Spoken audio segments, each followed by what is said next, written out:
नमस्कार साथियों, मैं हूं अजय सी फाना टेक्निक का नौकरी वाला। दोस्तों, आप सभी के सामने फिर से उपस्थित हूं बीटीएससी आईटी इंस्ट्रक्टर भर्ती का अपडेट लेकर के।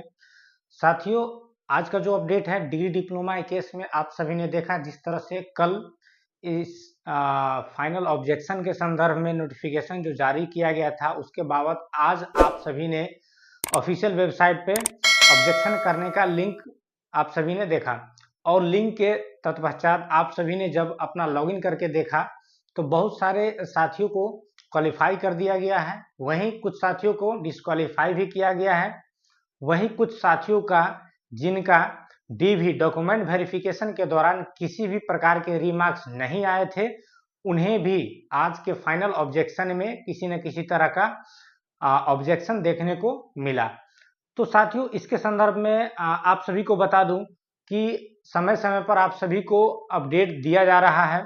जिस तरह से बताया गया कि आफ्टर फाइनल डॉक्यूमेंट वेरिफिकेशन जो हुए थे बीटीएससी कार्यालय में, ठीक है, उस फाइनल डॉक्यूमेंट वेरिफिकेशन के बाद लगभग 60% कैंडिडेट्स को रिमार्क्स प्राप्त हुए थे।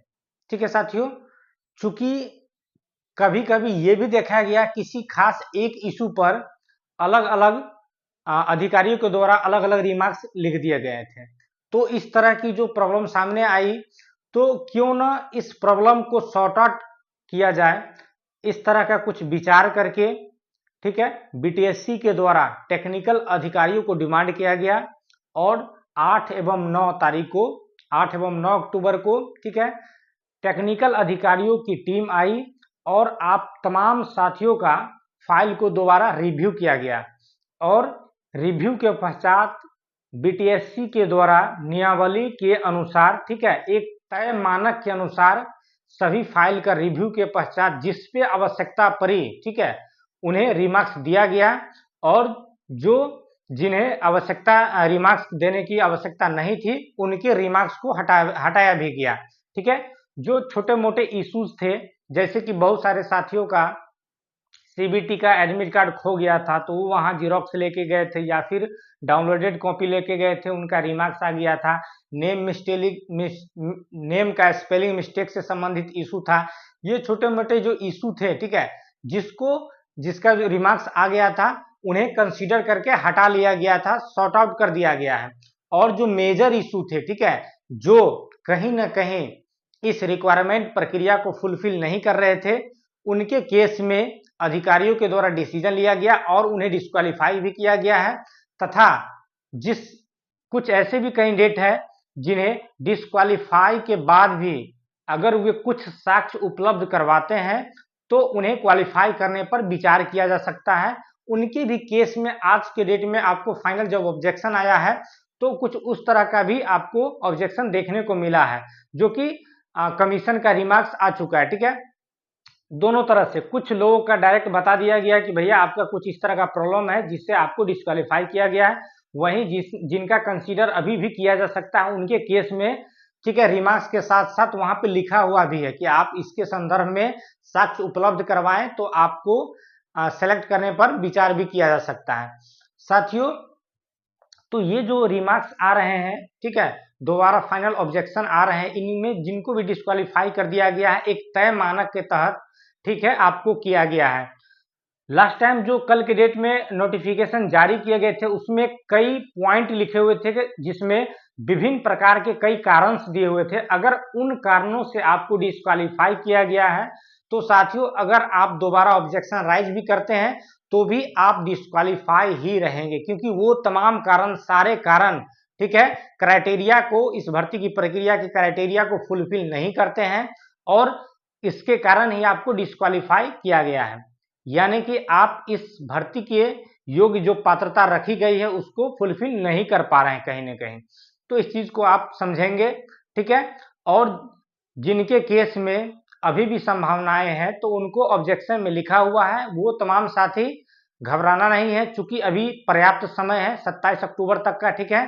तो सोच समझ के आप साक्ष्य को उपलब्ध करवाएं, साक्ष्य को अपलोड करें और साथ ही वहां पे लिखे भी, ठीक है, हिंदी में, शुद्ध हिंदी में आप अपने कारण को दर्शाते हुए जो साक्ष्य उपलब्ध करवा रहे हैं उनके संदर्भ में स्पष्ट कारण भी लिखें, ठीक है, कि वहां पे जो कंफ्यूजन आए हैं जिस कारण से आपको डिस्क्वालीफाई किया गया है, उसके लिए जो आप साक्ष्य उपलब्ध करवा रहे हैं उसके लिए स्पष्ट कारण भी आप लिखें, ठीक है, स्पष्ट जवाब भी लिखें। तत्पश्चात आयोग के द्वारा जब आप ऑब्जेक्शन कर लेंगे, ऑब्जेक्शन का डेट ओवर हो जाएगा तो आपके ऑब्जेक्शन पर विचार किया जाएगा, ठीक है। और यदि एक्सेप्ट करने लायक रहेगा, कंसीडर करने लायक आप साक्ष्य उपलब्ध करवा देंगे तो आपको कंसीडर भी किया जा सकता है। साथियों, यूजीसी को मान्य कर लिया गया। हमने बार बार कहा है, ठीक है, मैं बहुत पहले से कहते आ रहा हूँ कि जो भी कैंडिडेट यूजीसी से रिलेटेड है उन तमाम साथियों को मान्य किया जाएगा, ठीक है। क्योंकि ये जो भर्ती है, ठीक है, इस भर्ती को बीटीएससी जो इंस्ट्रक्टर भर्ती का नियमावली है और समय समय पर जो सामान्य प्रशासन विभाग के गाइडलाइंस जारी होते हैं इस भर्ती के संदर्भ में, वो सारे गाइडलाइंस एवं नियमावली के तहत ही इस भर्ती को कंप्लीट करवा रही है बीटीएससी, ठीक है। तो चूंकि यूजीएससी मान्य है, ठीक है, रिसेंटली आपने बीटीएससी जेई वाले जो भर्तियां था उसमें भी सुप्रीम कोर्ट का जजमेंट में देखा कि यूजीसी सभी कैंडिडेट्स को मान्य किया गया, ठीक है साथियों। तो ऑलरेडी हमने पहले से ही कहते आ रहा है इस भर्ती को लेकर के कि यूजीसी से संबंधित जो भी कैंडिडेट है उन्हें टेंशन लेने की जरूरत नहीं है। आप तमाम साथियों को कंसीडर किया जाएगा, मान्य किया जाएगा। साथियों, आज का जो फाइनल ऑब्जेक्शन आया है उससे स्पष्ट हो चुका है और आप सभी देख सकते हैं बीटीएससी के द्वारा, ठीक है, इस भर्ती में भी यूजीसी वाले अभ्यर्थी को मान्य किया गया है, जो कि स्वागत योग्य है, ठीक है। और जो भी साथी नेगेटिव कमेंट कर रहे थे, ठीक है, उनके मुंह पे एक तरह का तमाचा है, ठीक है। आप कुछ भी बोलने से पहले आपको सोचना समझना चाहिए, ठीक है, और गहरी अध्ययन करना चाहिए किसी भी मैटर पर, तभी आपको बोलना चाहिए। खैर कोई बात नहीं है। नेक्स्ट आगे हम लोग चलते हैं इस भर्ती प्रक्रिया में। आगे जो ऑब्जेक्शन वाला पोर्टल आया है, ठीक है, उसके संदर्भ में बात करते हैं। साथ ही ऑब्जेक्शन के साथ साथ हम आपको सॉल्यूशन भी प्रोवाइड करवाएंगे, ठीक है। तो वीडियो के अंत तक बने रहें। थोड़ा सा ऑब्जेक्शन को हम लोग देख लेते हैं। यहाँ पे साथियों आप सभी को अलग अलग साथियों का ऑब्जेक्शन दिखाया जा रहा है, जो रिमार्क्स आए हैं, ठीक है, उनका रिमार्क्स आपको शो हो रहे हैं और उस पर ऑब्जेक्शन करने का मौका दिया गया है। तो साथियों आप देख सकते हैं,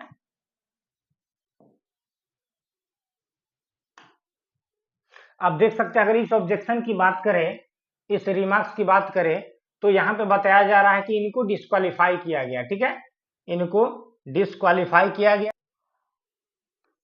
डिस्क्वालीफाई किया गया है और कारण बताया जा रहा है कि अनिवार्य अनुभव प्रमाण पत्र में पाए गए त्रुटियां, ठीक है, आपका जो अनिवार्य अनुभव प्रमाण पत्र है उसमें त्रुटि पाई गई है। क्या पाई गई है? जैसे महिला हेतु ही, हिम, हिज का उपयोग होने के कारण अनुभव प्रमाण पत्र को अवैध मानते हुए अमान्य कर दिया गया है। उक्त संस्थान में कार्यरत रहने का साक्ष्य जैसे एनसीवीटी, इंस्ट्रक्टर आईडी, वेतन भुगतान इत्यादि प्रस्तुत करने पर अनुभव प्रमाण पत्र की वैधता पर विचार किया जा सकेगा। ये इनका पहला ऑब्जेक्शन था। दूसरा है कि अभ्यर्थी द्वारा काउंसलिंग में प्रस्तुत किया गया अनिवार्य कार्य अनुभव प्रमाण पत्र में ट्रेड का नाम उल्लेख नहीं है। साथियों आप देख सकते हैं कि यहाँ पे कैंडिडेट का खुद का गलती है, ठीक है। इस बार जो कमीशन ने रिमार्क्स दिया बहुत ही सोच विचार के टेक्निकल अधिकारियों के द्वारा आपके फाइल को रिव्यू करवा के ही दिया है, एक तय मानक के अनुसार। इसलिए आप किसी भी ऑब्जेक्शन में कमीशन का गलती नहीं ठहरा सकते हैं, मिस्टेक नहीं ठहरा सकते हैं। यहाँ आप जो कारण है दिया हुआ रिमार्क्स, इसको पढ़ के समझ सकते हैं, कहीं ना कहीं अभ्यर्थी की कमी ही है। जैसे कि इनके केस में बताया जा रहा है कि फीमेल कैंडिडेट है, लेकिन इनका जो अनुभव प्रमाण पत्र का सेंटेंस यूज हुआ है लिखने के दौरान उसमें हिम, हिज का उपयोग हुआ है, तो कहीं ना कहीं ये गलत है और इसके लिए इनके एक्सपीरियंस को अमान्य कर दिया गया है। परंतु फिर भी आयोग के द्वारा ये एक अच्छी बात है कि उन्हें एक मौका दिया जा रहा है और उन्हें बताया जा रहा है कि यदि आप, ठीक है, उस संस्था में कार्य कर रहे हैं तो आप अपना इंस्ट्रक्टर आईडी या फिर जो वेतन भुगतान हुआ है, सैलरी स्लिप, ठीक है, इत्यादि साक्ष्य उपलब्ध करवाएं तो आपके अनुभव प्रमाण पत्र को हम मानने के लिए विचार कर सकते हैं। ये बहुत ही अच्छी बात है, ठीक है, और यहाँ पे आपको आयोग को धन्यवाद देना चाहिए, आपको एक मौका दिया जा रहा है। दूसरा जो इनका केस है, इनके एक्सपीरियंस सर्टिफिकेट में ट्रेड का उल्लेख नहीं है। कहीं ना कहीं साथियों अभ्यर्थी का यहाँ पे मिस्टेक समझा जाएगा। आप जो एक्सपीरियंस सर्टिफिकेट बनवा रहे हैं तो कम से कम आप किस ब्रांच को पढ़ा रहे हैं, किस ट्रेड को पढ़ा रहे हैं, वो तो आपको वहां पे मेंशन करना ही चाहिए कि सेशन में कब से कब तक। तो यहाँ पे आप साफ देख पाएंगे, ठीक है, अभ्यर्थी की गलती है। साथियों, इनके केस में आपको ऑलरेडी बताया गया है कि इंस्ट्रक्टर आईडी से रिलेटेड साक्ष्य उपलब्ध करवाइए, या फिर आपका जो सैलरी स्लिप है, वेतन भुगतान हुए हैं, ठीक है। और अगर ट्रेड की बातें करें तो आप जिस कॉलेज में पढ़ा रहे थे, ठीक है, उस कॉलेज में उस ट्रेड की एनसीवीटी से जो मान्यताएं हैं, जो कॉलेज की एफिलिएशन होती है उस सेशन के लिए, उससे संबंधित अगर आप साक्ष्य उपलब्ध करवाते हैं तो यहाँ पे कमीशन आपके वैधता पर विचार कर सकते हैं। इत्यादि तमाम प्रकार के आप यहाँ पे अलग अलग साक्ष्य उपलब्ध करवा सकते हैं। नेक्स्ट हम लोग देखेंगे दूसरा, अगर देख ले तो इसमें बताया जा रहा है कि सीआईटीएस के अंकों की अधिमानता ग्रुप 1 के अंतर्गत machinist, refrigeration, air condition, draft civil, mechanical turner machinist, grinder, व्यवसाय अनुदेशक के पद हेतु मान्य नहीं है। ठीक है साथियों, यहाँ पे इनका जो सीआईटीएस की मान्यता है, ठीक है, ग्रुप 1 के अंतर्गत ऑलरेडी बार बार नोटिस में बताया जा रहा है कि भैया आप जिस ट्रेड में सीआईटीएस किए हैं, आपको किसी खास ग्रुप में उसी ट्रेड में सीआईटीएस की मान्यता दी जाएगी, बाकी ट्रेड में आपको सीआईटीएस की अधिमान्यता नहीं दी जाएगी। ठीक है, डीवी के दौरान कई कैंडिडेट्स को सभी ग्रुप के अंतर्गत जितने भी ट्रेड थे, सभी ट्रेड में सीआईटीएस का वेटेज प्राप्त हो गया था, परंतु फाइनल अभी की बार आपके वेटेज को हटा दिया गया है। और ऑलरेडी चूंकि नोटिस के दौरान बताया जा रहा था कि किसी ट्रेड में आप स्पेसिफाइड जिस ट्रेड से सीआईटीएस है आपको वही बेनिफिट मिलेगा।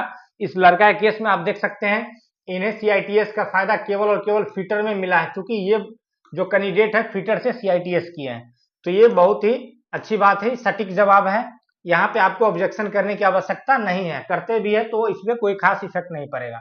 ठीक है, इसी तरह से अगला देख सकते हैं, अभ्यर्थी द्वारा काउंसिलिंग में इलेक्ट्रीशियन ट्रेड का सीआईटीएस प्रमाण पत्र प्रस्तुत किया गया है। अधिमानता ग्रुप 9 के अंतर्गत electrician, power distribution, solar technician, electrical पद हेतु मान्य नहीं है, अतः उक्त पद के लिए सीआईटीएस का अंक दे नहीं है। वही कंडीशन है साथियों, ग्रुप 9 के अंतर्गत ये साथी इलेक्ट्रीशियन से सीआईटीएस किए हैं, तो ग्रुप 9 में जो इलेक्ट्रीशियन ट्रेड है उसमें इनको अधिमानता दे दी गई है। बाकी जो ट्रेड है इलेक्ट्रीशियन, पावर डिस्ट्रीब्यूटर या सोलर वाला, इसमें इनको नहीं दिया गया है, तो ऑब्जेक्शन करने की जरूरत ही यहाँ पे नहीं है। ठीक है, इसी तरह से आप देखेंगे सेम कंडीशन यहाँ पर भी है। ठीक है, अगर इसको थोड़ा सा देख लेते हैं साथियों, यहाँ पे बताया जा रहा है कि अभ्यर्थी द्वारा दस्तावेज सत्यापन में प्रस्तुत किए गए डिप्लोमा इन मैकेनिकल इंजीनियरिंग के सभी वर्ष के अंक पत्र के आधार पर अंक की गणना में सुधार किया गया है, जो कि इस तरह से है।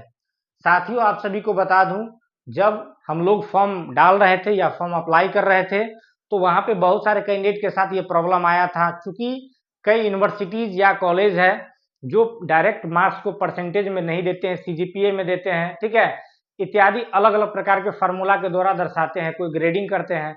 तो उस केस में, ठीक है, जब कैंडिडेट्स अप्लाई कर रहे थे फॉर्म में को अप्लाई कर रहे थे, चूंकि हर यूनिवर्सिटी का अपना एक स्टैंडर्ड फार्मूला होता है, तो अगर वो उस स्टैंडर्ड फार्मूला के तहत परसेंटेज को कन्वर्ट करके सही वहां पे अपलोड नहीं कर पाए थे, वैसे सभी साथियों के मार्क्स को दोबारा रिव्यू किया गया है और कमीशन के द्वारा आपके रिव्यू को, आपके मार्क्स को सही से गणना करके, तय मानक के अनुसार गणना करके आपके मार्क्स आगे पीछे हुए हैं, जो भी लागू होगा। ठीक है, तो ये चीज किया गया है, ये बहुत ही अच्छी बात है।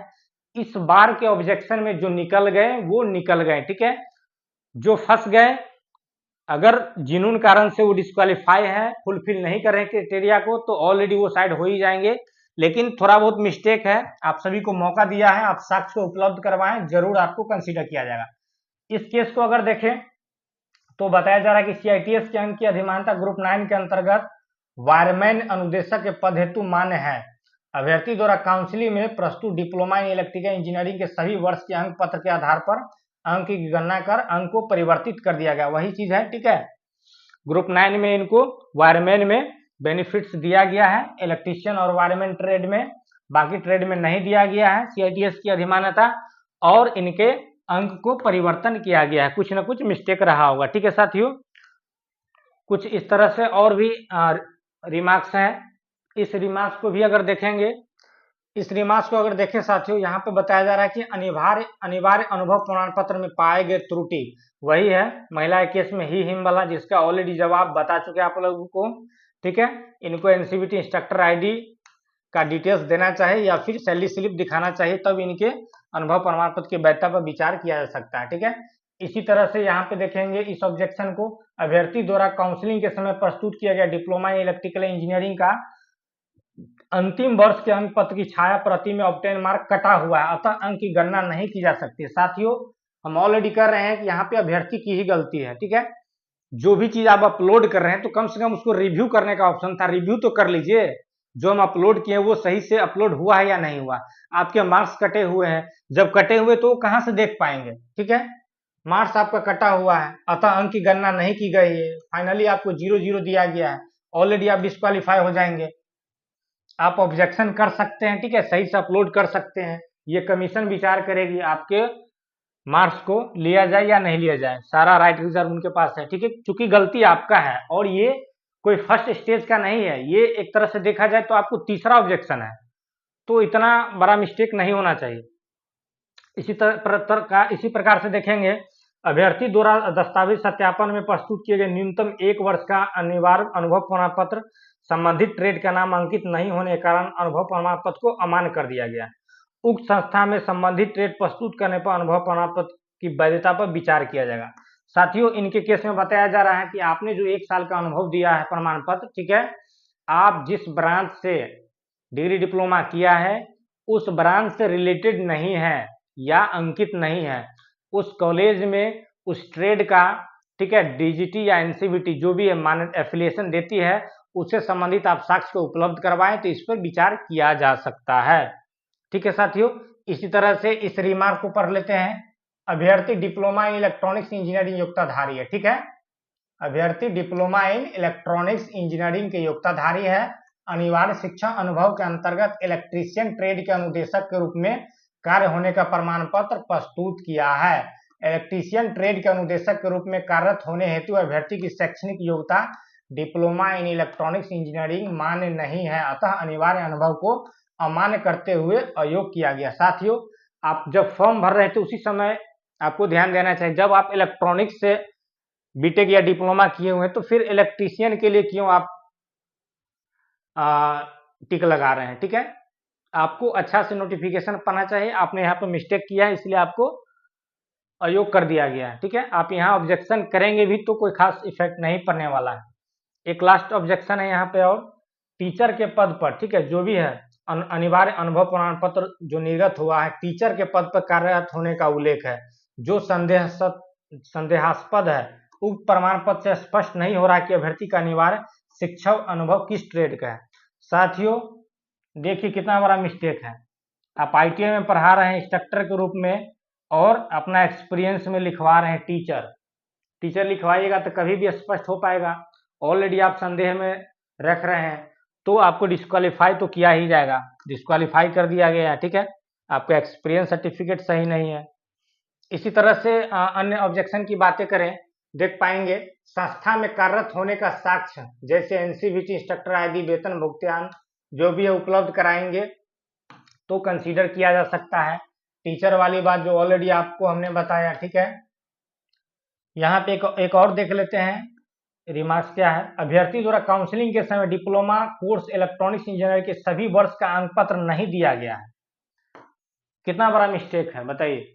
जब आप ऑलरेडी जा रहे हैं वेरिफिकेशन में तो जितने भी सेमेस्टर में या फिर ईयरली आपने जो एग्जाम दिया है सारे का मार्कशीट आपको लेके जाना चाहिए था। यहाँ तक कि जो कंसोलिडेटेड मार्कशीट होता है वो भी डिमांड किया जाता है, वो भी आपको दिखाना चाहिए था, लेकिन आपने वहाँ प्रस्तुत नहीं किया, आपको रिमार्क्स आ चुका है। इस केस में अगर आप साथियों सारे डॉक्यूमेंट को अपलोड करते हैं, सारे मार्कशीट को अपलोड करते हैं पीडीएफ बना के, हो सकता है कमीशन इस पर विचार करके आपके ऑब्जेक्शन को कंसीडर कर सकती है। ठीक है, तो आप लोग जरूर अपना अपना जो भी रिमार्क्स आए हैं उस रिमार्क्स को सोच समझ के सही साक्ष्य अपलोड करने का कष्ट करें और सही से स्पष्ट हिंदी में उससे संबंधित कारण को लिखेंगे। ठीक है, जब तक आप अगला का कंफ्यूजन दूर नहीं करेंगे, अगला को साक्ष्य उपलब्ध नहीं करवाएंगे, आप आपके ऑब्जेक्शन को कंसीडर नहीं किया जाएगा, क्योंकि हमने बार बार बताया है ऑलरेडी इस पे बहुत सारे कैंडिडेट के रिमार्क्स को साइड कर दिया गया है जो नॉर्मल प्रॉब्लम था। ठीक है, जिनका भी आ रहा है कहीं ना कहीं मेजर प्रॉब्लम है और आप इस क्राइटेरिया को फुलफिल नहीं कर पा रहे हैं, तभी आपको फाइनल ऑब्जेक्शन आया है। ठीक है, तो साथियों एक लास्ट मौका आप सभी के पास है, लास्ट चांस है, धरफराना नहीं है। 27 तक टाइम दिया हुआ है, आप सारे साक्ष्य उपलब्ध करवा के ही अपना ऑब्जेक्शन को राइज करें और ऑब्जेक्शन राइज करने के बाद जो टिकट नंबर प्राप्त होते हैं उसे सुरक्षित रख ले आगे के लिए। ठीक है साथियों, तो ये आज का था। साथियों जो भी हमारे टीम के सदस्य हैं, ठीक है, जो भी हमारे इंटरवेनर टीम के ऑलरेडी मेंबर्स हैं, उन तमाम साथियों के लिए मैं कहना चाहूँगा कि अगर आपका रिमार्क्स आए हैं तो आप टीम द्वारा जो निर्धारित, ठीक है, ट्रेड वाइज स्पेशलिस्ट टीम का गठन किया गया है। प्रत्येक ट्रेड वाइज, ठीक है, हमारे टीम के स्पेशलिस्ट लोगों का गठन किया गया है। तो आप हमारे ग्रुप में अपने जो भी आपके ऑब्जेक्शन आए हैं, ठीक है, उससे ऑब्जेक्शन से रिलेटेड जो भी आए हैं आपका ऑब्जेक्शन से हमें अवगत कराएं और आपको टीम के द्वारा पूरा सहायता कराया जाएगा और बताया जाएगा आपको ऑब्जेक्शन किस तरह से करना है और रिमार्क्स में क्या क्या लिखना है। ठीक है साथियों, तो इसलिए आपको यहाँ पे टेंशन लेने की जरूरत नहीं है। और जो नए सदस्य हैं उनके लिए भी मैं बता दूं, अगर आपका भी ऑब्जेक्शन आया है, आप भी हमारे टीम के सदस्य हो सकते हैं, आप भी हमारे टीम के सदस्य बन सकते हैं, हमारे टीम से जुड़िए। ठीक है, और आपको भी भरपूर सहायता कराया जाएगा। तो साथियों यहाँ पे जो भी कैंडिडेट्स का ऑब्जेक्शन आया हुआ है आप सभी, ठीक है, अगर हमारे एक्सपर्ट टीम के द्वारा अपना ऑब्जेक्शन करवाना चाहते हैं तो आप अभी अपना ऑब्जेक्शन हमारे टीम से जुड़ करके जो भी इनके द्वारा गाइडलाइंस बताया जाएगा, ठीक है, उस टीम के गाइडलाइंस के अनुसार ही आप अपना ऑब्जेक्शन को राइज करें। साथियों मैं ये आपको नहीं कर रहा हूं कि गारंटी ले रहा हूं आपके ऑब्जेक्शन को कंसीडर कर लिया जाएगा, परंतु जो हमारे टीम एक्सपर्ट के द्वारा आपको, ठीक है, सजेशन दी जाएगी उससे बहुत अधिक संभावना बन जाएगी कि आपके जो ऑब्जेक्शन है उसको कंसीडर किया जा सकता है, बजाते आप सारे क्राइटेरिया को फुलफिल करते हो इस सिलेक्शन प्रोसेस के। ठीक है साथियों, तो आप सभी साथी सोच समझ के विचार करके ही आप इसको ऑब्जेक्शन राइज करें। साथियों आज के वीडियो में इतना ही था। एक नया प्रॉब्लम आया है, अगला वीडियो में हम बताएंगे, ठीक है, जो कि ITA कोटी से रिलेटेड है। अगला वीडियो में लेकर के आएंगे, चूंकि वीडियो लंबा हो रहा है। तो मिलते हैं साथियों नए वीडियो में नए जानकारी के साथ, तब तक के लिए गुड बाय, जय Hind, thank you so much, best of luck.